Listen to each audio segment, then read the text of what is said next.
নবীজি কেমন রহমত, কেমন নেয়ামত বন্ধু। এবার কি করলেন? আমার দিকে তাকান। আবু হুরায়রাকে নিয়ে বন্ধু গন্তব্যে চলে গেলেন। যাওয়ার পরে নবীজি দেখলেন একটা দুধের পেয়ালা। নবীজি জানতে চাইলেন এই দুধের পেয়ালা কোত্থেকে আসলো। ও বন্ধু, নবীজিকে জানিয়ে দেওয়া হলো, ইয়া রাসূলুল্লাহ, ইয়া হাবিবাল্লাহ, নবী গো, এই দুধের পাত্র আপনার জন্য, দুধের পেয়ালাটা এসেছে হাদিয়া। এবার নবীজি যখন শুনতে পারলেন এটা নবীজির জন্য হাদিয়া এসেছে, নবীজি একটা ডাক দিয়ে বললেন, আবু হুরায়রাকে, যাও যাও সুফাবাসীদেরকে ডেকে নিয়ে এসো। সুবহানাল্লাহ বলেন না কেন? দুধ কয় পেয়ালা? দুধ হলো এক পেয়ালা। প্রথম দিকে কিন্তু আবু হুরায়রা দুধের পেয়ালা দেখে খুশি হয়ে গেছে। ও নবী গো, আপনার কাছে আপনার সাথে এসে তো আমার লাভ হয়ে গেল। ওই দুধের পেয়ালাকে আমি পরিতৃপ্ত হয়ে যাব, পেটের খিদা আমার আর থাকবে না। নবীজি যখন বলল যাও না সুফাবাসীদেরকে তুমি ডেকে নিয়ে এসো, এবার আবু হুরায়রা চিন্তা করতেছে, গভীর চিন্তায় নিমজ্জিত হয়ে গেছে।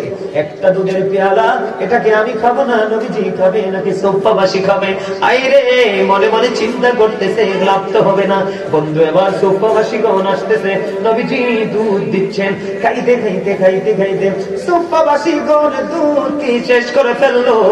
এবার আবু হুরায়রাকে নবীজি ডাক দিয়ে কাছে নিলেন, আসো না আমার কাছে আসো। আসার পরে নবীজি তাকে দুধ বক্ষণ করতে দিলেন, তিনি বক্ষণ করলেন, খাওয়ার পরে আবার দিলেন, নবীজি বললেন খাও, তিনি আরো খাইলেন, এরপরে বললেন খাও, তিনি আরো খাইলেন। খাইতে খাইতে খাইতে খাইতে আবু হুরায়রা আর খেতে পারে না, কিন্তু চাইয়া দেখে দুধের পেয়ালায় দুধ তো এখনো শেষ হয় না। আওয়াজ করে বলেন না সুবহানাল্লাহ।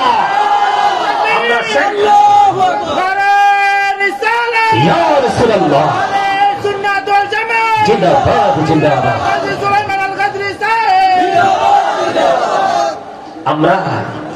আমরা এমন নবীর গোলামি করছি, যেই নবী আমরা যখন হতাশ হয়ে যাব তখন আমাদেরকে আশার আলো দিবে। কথা কন না কেন? আমরা যখন রাস্তা বলে যাব আমাদেরকে রাস্তা দেখিয়ে দিবে। কথা কন না কেন? জাহান্নামে যখন নিয়ে যেতে লাগবে, রাসূল বলবে থামো, ফেরেশতারা থেমে যাবে। রাসূল বলবে কি হয়েছে? সে জাহান্নামী, তার নেকের পাল্লা একেবারে হালকা। নবীজি তো আমি বিশ্বাস করি না, আসলে কি নবীজি জানে কি জানে না? নবীজি বলবে চলো তাকে মিজানে নিয়ে চলো। আবার তাকে মিজানে নিয়ে আসা হবে। আসার পরে বন্ধু নবীজি সাদা একটা কাগজের টুকরা তার নেকের পাল্লাটার মধ্যে দিয়ে দিবে, তার নেকের পাল্লাটাও বাড়ি হয়ে যাবে। তুই জান্নাতে যাবে না, সে যাবে রে সোজা জান্নাতে। হুজুর এই ছোট্ট কাগজের টুকরাটা কি গো? এটা মূলত কোনো কাগজ নয়। ওই যে নবীর প্রেমিক ভুল করেছিল বন্ধু, সারাটা জীবন কিছু করো বা না করো, শুধু রাত দিন 24 ঘন্টা পবিত্র অবস্থায় সময় পাইছে নবীর দুরূদ পড়ছে, সময় পাইছে নবীর দুরূদ পড়েছে। এগুলো মূলত সাদা কাগজ নয়, নবীর প্রেমের দুরূদ বন্ধ পাল্লাই দিয়ে দিয়েছে। এটা কি রহমত না গজব? আরে জোরে। এখন তো কিছু কাঠফোনলা বাইরেছে, তো কিচ্ছু নাই, ঠিক না ভাই? ঠিক। যেটা কোনো কিচ্ছু নাই, আপনারা বলবেন তুইও নাই। কি নবী না থাকে হাতে এ করতে কথা সত্য না? আমি কি মিছা কথা কই? নবী বলে I was a prophet fine Adam was mixture of water and মাস।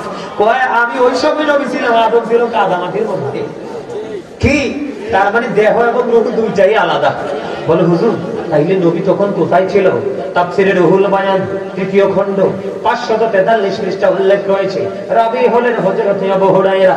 আমার নবীজি জিবরাইলকে একদিন ডাক দিয়ে বললেন, জিবরাইল তোমার বয়স কত বলো? কই নবী গো বয়স কত তো বলতে পারবো না, আমার জীবনের একটা ঘটনা আপনাকে বলতে পারবো। বিরক্ত হননি আপনারা? কে কে বিরক্ত হন না? দুই হাত তোলেন। সোজা করে তুলতে হবে তো। আপনারা না কইছেন বিরক্ত হন না, তা আমি যদি ডাইরেক্ট তুলে ফেলছি আপনারা তো বাঁকা টাকা ধয়ের মতো। আরে সোজা করেন, স্ট্রেট করেন, লাড়াবেন না। ঠিক আছে, স্পিড আছে, হাত নামান। মারহাবা কর না। মারহাবা মানে কি? ধন্যবাদ। মারহাবা মানে কি? ধন্যবাদ দিবেন না বক্তারে? হুজুরের পছন্দ হয়েছে না? আরে হনেন হনেন, হুজুরের ভালোবাসলে লস নাই। এমপি, মন্ত্রী, এসপি, ডিসি আল্লাহ কারোর কথা বলেনি। আল্লাহ কয় join with my dear people, come to my paradise. আল্লাহ বলে ফাদখুলি ফি ইবাদি ওয়াদখুলি জান্নাতি। আল্লাহ কয় আমার প্রিয় লোকের সাথে যুক্ত হও আর আমার জান্নাতে চলে আসো। আর প্রিয় আলেম কারা? যারা নবীর প্রেমিক আলেম তারা। যার সিনে নবীর প্রেম নাই, আহলে বাইতের প্রেম নাই, সাহাবাই কেরাম প্রেম নাই, আপনার মাযহাব মানে না, আল্লাহর ওলিদেরকে মানে না, গর্দব পচা, এগুলোর সাথে গেলে দুর্গন্ধ বের হবে। কারণ যার ঈমান নাই সেই তো পচা। আরে কথা কয় না? আরে আমার দিকে তাকান, আমি কি ভুল বলছি নাকি? আল্লাহ বলে এই বেঈমান কাফের, হিন্দু, খ্রিস্টান, বৌদ্ধ, ইহুদি, নাসারা, এদের কি ঈমান আছে? এদের চাইতেও খারাপ মুনাফিক যিনি নবী মানে না। কথা কন না কেন? সামনে কয় হ্যাঁ নবীরে মানি, পিছন দিয়ে গেলে নবী তো অমুক, কয় না নবীর মধ্যে এটা নাই। আছে না নাই? কথা কন না কেন? এরা সামনাসামনি খায় না, ঘুরাইয়া টুরাইয়া খায়। আছে না নাই? বন্ধুরে আমার, আমি বলতে চাই, জিবরাইলকে বললেন জিবরাইল তোমার বয়স কত? কয় নবী গো বয়স কত বলতে পারবো না, একটা ঘটনা বলতে পারবো। নবীজি বললেন জলদি বলো। এবার জিবরাইল বললেন ইয়া রাসূলুল্লাহ, আমি চতুর্থ আসমান মতান্তরে সপ্তম আসমানের উপরে একটা তারা ওঠা অবস্থায় দেখেছি ৭০,০০০ বছর। এটা যখন ডুবে যাইত ডুবন্ত অবস্থায় দেখেছি ৭০,০০০ বছর। আমি ঘটনাটা দেখেছি ৭২,০০০ বার। জোরে জোরে কান্না আল্লাহু আকবার। ওঠা অবস্থায় ৭০,০০০ বছর, অস্তমিত অবস্থায় ৭০,০০০ বছর। এটা আমি আমার জীবনে ৭২,০০০ বছর দেখেছি, ৭২,০০০ বার দেখেছি। এবার আমার নবী ডাক দিয়ে বললেন জিবরাইল, আল্লাহর ইজ্জতের কসম করে বলছেন জিবরাইল, ওই তারাটাই ছিলাম আমি নবী। কেমন লাগলো? নবীজি এমন একজন নবী, নবীজির আব্বার নাম কি? আব্দুল্লাহ। আপনারা ইতিহাস জানেন কিনা জানেন, এই আলোচনা শুনছেন কিনা? আব্দুল্লাহর কপালে নবীজির নূর বারবার শুধু সবসময় ঝলকাতো, নূর খালি গ্লেজটা মারতো। নারীরা তো জানেন সুন্দর ছেলে দেখলে নারীরা সহ্য করতে পারে না, আবার ছেলেরাও কিন্তু সুন্দর মেয়েদেরকে দেখলে সহ্য করতে পারে। ওরা চায় যে আমি যদি তাকে আপন সঙ্গী হিসাবে পেতাম। আবার মেয়েরাও যখন কোন সুন্দর স্মার্ট ছেলে দেখে আমি যদি তাকে স্বামী রূপে পেতাম। সবাই কিন্তু সুন্দরের পাগল, আমার আল্লাহ নিজেও সুন্দর। কথা বলেন না কেন? ঠিক না ঠিক? বন্ধুরে আমার, আপনারা জানেন না নবীজি এমন নিয়ামত, নবীজি বন্ধু কত বড় রহমত। আব্দুল্লাহর কপালে নবীজির নূর, এই নূরের কারণে আব্দুল্লাহর চেহারা হয়ে গেল নূরানি। আরবের ২০০ নারী আব্দুল্লাহকে স্বামী রূপে কল্পনা করছে। যে প্রস্তাব দিয়ে প্রত্যাখ্যান করে, যে প্রস্তাব দিয়ে প্রত্যাখ্যান করে, এই প্রত্যাখ্যান সহ্য করতে না পেরে আরবের ২০০ নারী নিজের জীবন নিজে দিয়ে দিয়েছে। মজা না খবরটা? নবীজির রহমত, খবরটি ভালো লাগে? আর ধরে কর বন্ধুরে আমার, রহমত তার সবকিছু রহমত। আমি আপনাদেরকে বলি, গতকালকে টিভিতে দেখলাম, হঠাৎ করে মোবাইলটা ওপেন করলাম, একটা ভিডিও আমার সামনে আসলো। অনেকগুলো মিডিয়ার মধ্যে থেকে খবর করেছে একটা বৃদ্ধ কাজ করতে করতে হঠাৎ করে আজানের ধ্বনি শুনলো। আজানের ধ্বনি শোনার পরে রাস্তার এক পাশে বন্ধু সবুজ ঘাস, ঘাসের উপর একটা কি জানি একটা বিছিয়ে তিনি নামাজ পড়তেছেন। এই সময় তাকে ক্যামেরা বন্দী করে বন্ধু মিডিয়ার মধ্যে নিয়ে গেল। এত সুন্দর সুন্দর কমেন্ট গুলো তার পক্ষে চলে আসলো। আপনি তো মসজিদ বানাইছেন, নামাজ তো মসজিদে পড়ার কথা, কিন্তু আপনি মসজিদে না পড়ে আপনি রাস্তায় পড়বেন কেন? বন্ধু, রহমতের সঙ্গে আমি দিচ্ছি আপনাদেরকে, আপনার আমার পৃথিবী থেকে মায়ের উদর থেকে আসে আগে মাথা। কথা কন না কেন? নবীজি কেমন রহমত, আপনার আমার আগে আসে মাথা। নবীজি কদম দিয়েছে নাকি দুইটা পা মোবারক দিয়ে। বন্ধু, নবীজির এই পা মোবারক পৃথিবীর জমিনে রাখতে দেরি রে, আল্লাহ গোটা পৃথিবীর মাটিকে মসজিদ বানাইয়া দিছে। তুমি মসজিদে জামাতে গিয়ে নামাজ পড়তে পারবে, এটা তোমার জন্য বাধ্যতামূলক। এটা তুমি পড়তে হবে, তোমার জন্য বাধ্যতামূলক সওয়াবের ক্ষেত্রে, ঠিক কিনা? তুমি যদি পড়ো তুমি অনেক বেশি পাবে। বলে হুজুর আমি জামাতে পড়তে পারছি না, আমি পাহাড়ের চূড়ায় আছি, জামাত চলে যাবে। তুমি পাহাড়ের চূড়ায় পড়ে ফেলো। ও বন্ধু, ফেদরাইলে পড়ে পড়ো। ও বন্ধু, যেখানেই পড়ো, নবীজির কদমের কারণে এই মাটি হয়ে গেছে পবিত্র। এটা কি রহমত না? আরো জোরে।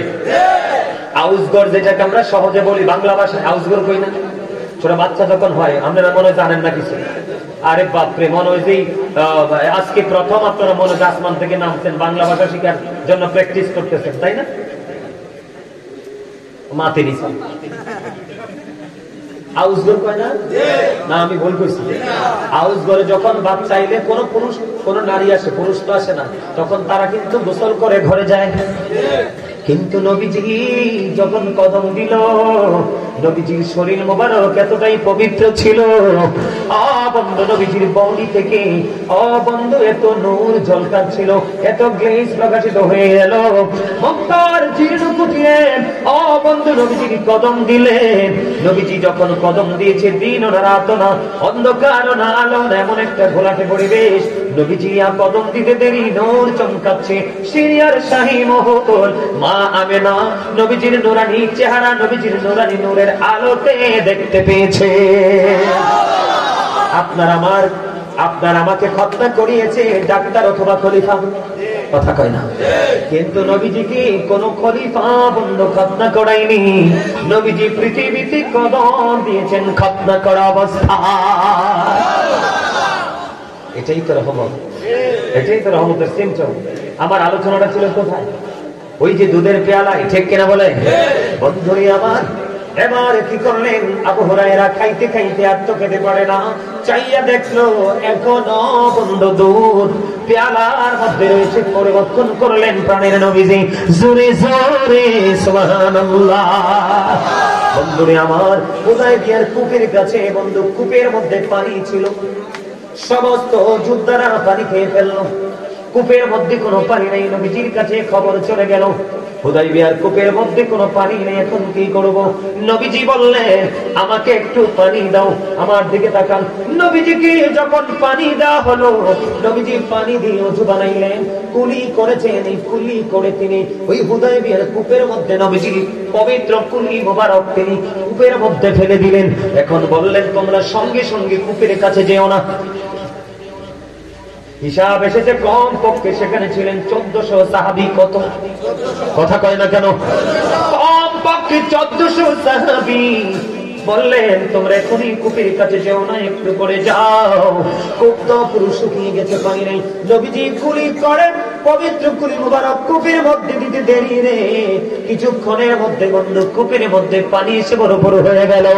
20 দিন, কয়দিন? 20 দিন পর্যন্ত 1400 সাহাবী সহ অন্যান্য প্রাণীরা থেকে পানি সরবরাহ বরাদ্দ ছিল, তারা তাদের চাহিদা মিটাইতে পেরেছে। জোরে জোরে করলো সুবহানাল্লাহ। আর আপনি আমি কুলি করলে, কুলি করে পানি ফালাইলে, মা গোমা দুর্গন্ধ খান, ঠিক কিনা? এখন আবার ব্যাক কলের মতো নবী বলা আমরার মতো। নবীজি চ্যালেঞ্জ করে, কয় কল আইকুম মিথলি, তোমরা কে আছো আমার মতো? না, এই সমিতি কেউ হাত তোলো না। অনখালি গড়ে ডুলা মানবো কি? গড়ে বইয়ে বইয়ে আমরার মতোই তো নবী। আই ব্যাক কল ওমে আইমান নবীজির প্রস্রাব মোবারক খাইয়া কয়, ওমা গোমা পৃথিবীর শ্রেষ্ঠ নিয়ামত খেয়েছি। নবীজি কমে আইমান, তুমি কি করেছো? বরকতময় এক দাসী।